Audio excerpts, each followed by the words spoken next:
The story of the Knights Templar does not end with the destruction of the order and the immolation of James of Molay and Geoffrey of Charnay.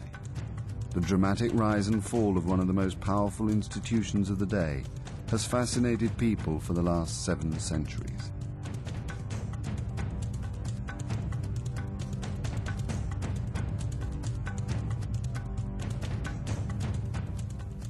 The fact that they were brought to trial in 1307 and eventually suppressed in 1312 inevitably colours the way that we look at them. And then in turn, the way that they've been written about, in particular I think by Sir Walter Scott in the novel Ivanhoe, which was published in 1819, has helped to reinforce the idea of the arrogant, overconfident, overbearing Templar who was nevertheless also the possessor of mysterious, esoteric, anti-Christian secrets.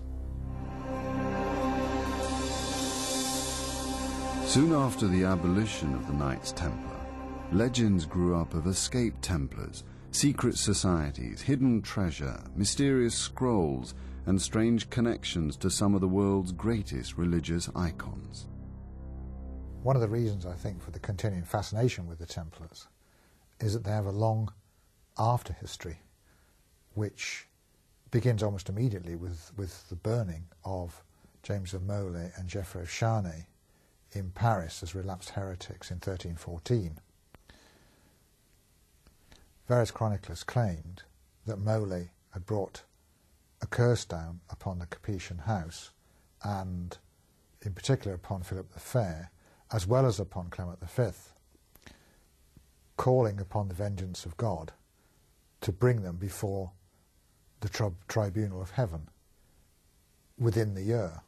And of course, it was easy for them to say this because both Philip the Fair and Clement V did actually die within the year. So one could make it look as if that really did make sense. But those dramatic ideas that one sees in near contemporary chronicles have since been embroidered and developed by other people seeking sensationalism, seeking a story that continues after the Templar sensational end. In my view, there's no substance in any of these stories, but that doesn't stop them being used by different people in different periods for their own purposes, and this continues right down to the present day.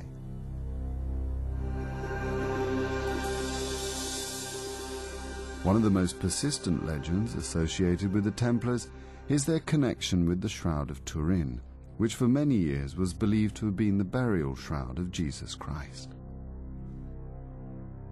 In the 1970s and 1980s, when historians and scientists were arguing about the authenticity of this particular relic, they needed to provide it, if it was to be seen as authentic, they needed to provide it with a scientific provenance, but they also needed to provide it with a continuous history. And there were really large gaps.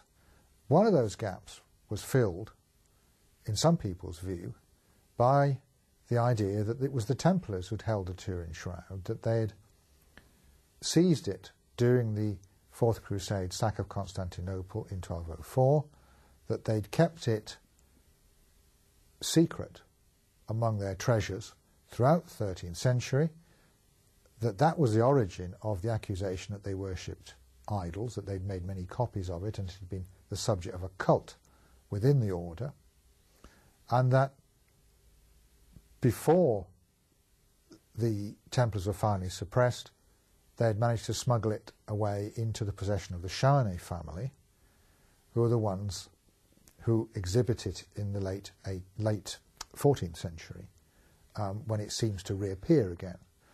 So this seemed like a plausible theory as to what had happened to the shroud in the 13th and the 14th centuries, while also rather neatly explaining the accusation of idol worship against the Templars. The problem with the theory is that there's not one shred of evidence to support it. It is entirely a theory, and it's totally incredible and quite unbelievable.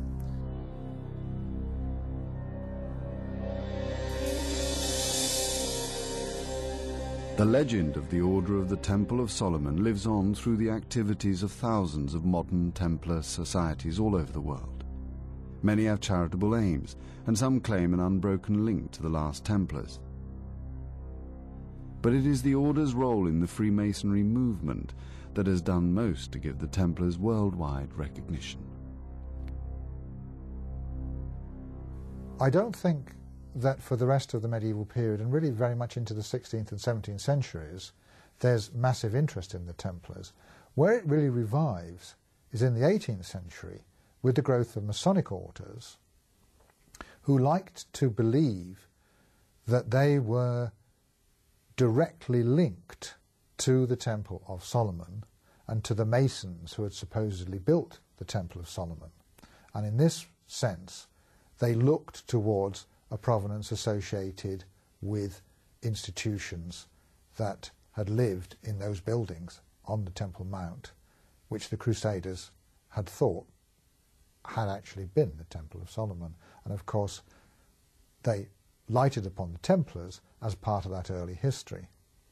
Given that these Masonic orders also sought a provenance for themselves, as most new institutions do, it seemed logical to see the Templars as being part of that system of esoteric ideas and secret ideas which they liked to believe that they were guardians of, and which they might have believed were suppressed by the regime of Philip the Fair and the papal monarchy as represented by Clement V. So I think that the real revival in Templar interest comes as a consequence of the Masons, particularly the German Masons, from about the 1760s onwards.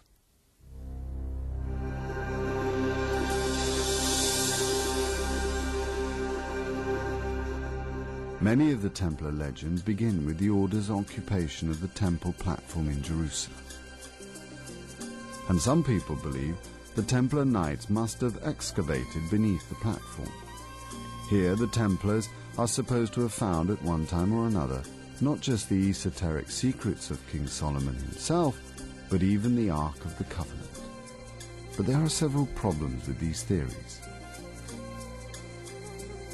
The Crusaders actually called it Solomon's Stable.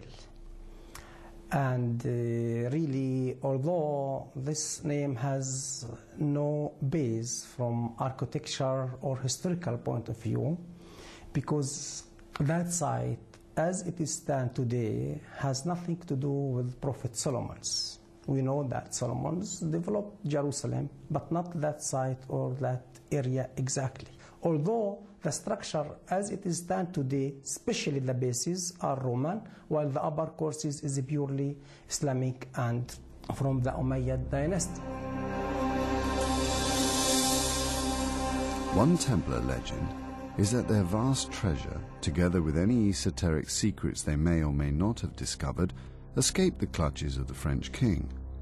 For decades, the discovery of the lost Templar gold and the lost secrets have been the ambition of many a treasure seeker.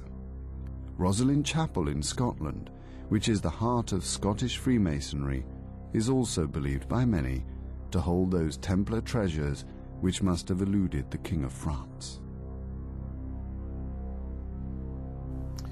When the Templars were arrested in 1307, the officials of Philip the Fair very carefully inventoried all their possessions, and they also took over the Temple Fortress and Bank to the north of Paris.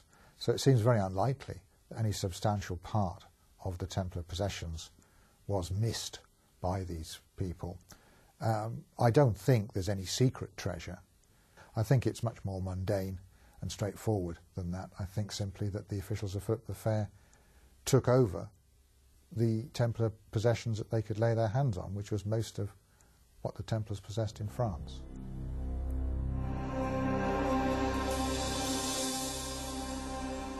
The legend of the Knights Templar expands every year as new theories are published, each seeking to prove conclusively that the Templars really are connected to history's most famous names and places. At one time or another, the Templars have been associated with not just the Ark of the Covenant and the Holy Grail, but even the discovery of America a century before Columbus.